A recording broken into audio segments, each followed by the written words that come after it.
صل على نبينا صل على محمد صل على شفيعنا صل على محمد. یہ فرمائیے. وہ حضور مسیح موعود کے بارے کہ انہوں نے یہ زبانیں جو ہیں فارسی، عربی، اردو وغیرہ یہ کیسے سیکھیں اور کہاں سے سیکھیں؟ میں کرتا ہوں. جتنے بھی انبیاء ہیں خدا کے پہلے، ان کو کوئی زبانیں آتی تھیں کہ نہیں؟ کہاں سے سیکھتے تھے؟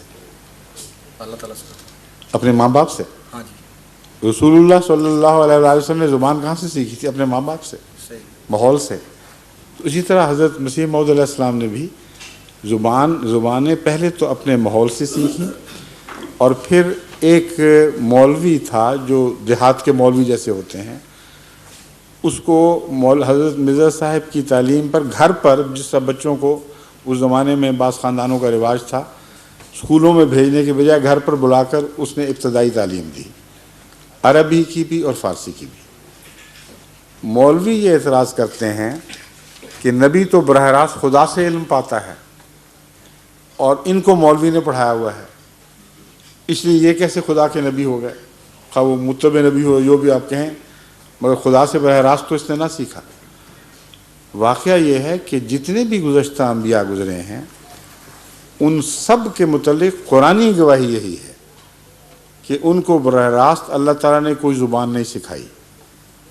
وہ مضامین پہلے لوگوں کے لکھے ہوئے باتوں سے پڑھا کرتے تھے، اور جہاں تک بائبل کا تعلق ہے اس میں تو قرآن اتنا کھل جاتا ہے کہ یہ انبیاء جو گزرے ہیں موسیٰ کے بعد، یہ بائبل پڑھ پڑھ کر، اور ربانیوں سے یہ لوگ تعلیم پاتے تھے، تو یہود علماء بھی مدرسین سے تعلیم پا کر بنے، اور بائبل پڑھ کر انہوں نے علم سیکھا، اور انبیاء بھی انہی میں سے پیدا ہوئے. بس یہ تصور مولویوں کا اپنا بنایا ہوا ہے، اور یہ تصور بنانے کی بنیاد انہوں نے یہ رکھی ہے کہ آن حضرت صلی اللہ علیہ وآلہ وسلم کو قرآن کریم نے امی قرار دیا ہے. وہ کہتے ہیں کہ محمد رسول اللہ امی تھے، اس کا مطلب ہے کہ آپ نے کوئی تعلیم کسی مدرسے سے حاصل نہیں کی. اس وجہ سے ہمیں ماننا پڑا کہ تمام تعلیم اللہ ہی نے دی، یہ درست ہے. مگر یہ محمد رسول اللہ کا خاصہ ہے یا ہر نبی اس میں شریک ہے؟ اگر ہر نبی ہی امی تھا تو حضرت محمد رسول اللہ صلی اللہ علیہ وآلہ وسلم کا کیا امتیاز ہوا، کیا خصوصیت ہوئی کہ صرف آپ ہی کو نبی امی کہا جائے؟ پھر تو 1,24,000 امیین میں سے ایک یہ بھی امی تھے. بس آپ کا لقب امی نبی ظاہر کرتا ہے کہ یہ حضرت محمد رسول اللہ صلی اللہ علیہ وسلم کے ساتھ اللہ تعالیٰ کے ایک امتیازی سلوک تھا کہ جس کو تمام جہانوں کا معلم بنانا تھا، اسے الف بے بھی نہیں پڑھنے دی، اور جو علم عطا فرمایا خود عطا فرمایا، لیکن الف بے کا علم پھر بھی نہیں عطا فرمایا.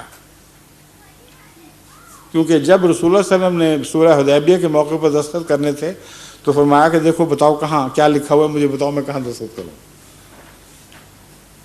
نبی بن چکے ہیں، اور فتح مکہ سے 2-3 سال پہلے کا واقعہ ہے کہ آپ ابھی تک الف بے پڑھنا نہیں جانتے، اپنا نام لکھنا صرف سیکھ لیا تھا دستخطوں کی خاطر. تو معلوم ہوا کہ جس انسانی تعلیم سے آپ کو محروم رکھا گیا وہ تعلیم خدا نے خود بھی نہ دی. محروم اس لیے رکھا گیا تاکہ کوئی یہ نہ کہے کہ پڑھ لکھ کر اس نے دوسری الہی کتب کی نقل ماری اور علم بائبل سے حاصل کیا یا دوسرے صحیفوں سے حاصل کیا. اور سب دنیا کے معلم کو سب سے زیادہ امی کے طور پر پیش فرمایا ہے. اس امتیاز میں نہ پہلے کوئی نبی شامل نہ بعد والا ہو سکتا ہے. اگر یہ توقع رکھیں کہ امام مہدی بھی امی ہوگا تو اس کا مطلب یہ ہے کہ امام مہدی قرآن نہیں پڑھ سکے گا، حدیث نہیں پڑھ سکے گا. اگر وہ سن کر تعلیم حاصل کرے تو پھر بھی طالب علم بن گیا اور مولوی کا پڑھایا ہوا ہو گیا. اگر اس کو ایسی جگہ رکھا جائے کہ کان میں اشارتاً بھی کوئی لفظ دور کی آواز سے بھی نہ پڑے تو پھر وہ امی بنے گا. تو کیا اس پر قرآن دوبارہ نازل ہوگا؟ کیا احادیث اس پر دوبارہ نازل ہوں گی؟ اس لیے یہ تصور ہی جاہلانہ ہے کہ مرزا صاحب نے مولوی سے تعلیم حاصل کر لی. ہر نبی تعلیم حاصل کرتا تھا، امی صرف محمد رسول اللہ صلی اللہ علیہ وسلم نہیں ہے. سمجھے؟ جزاکم اللہ، شکریہ.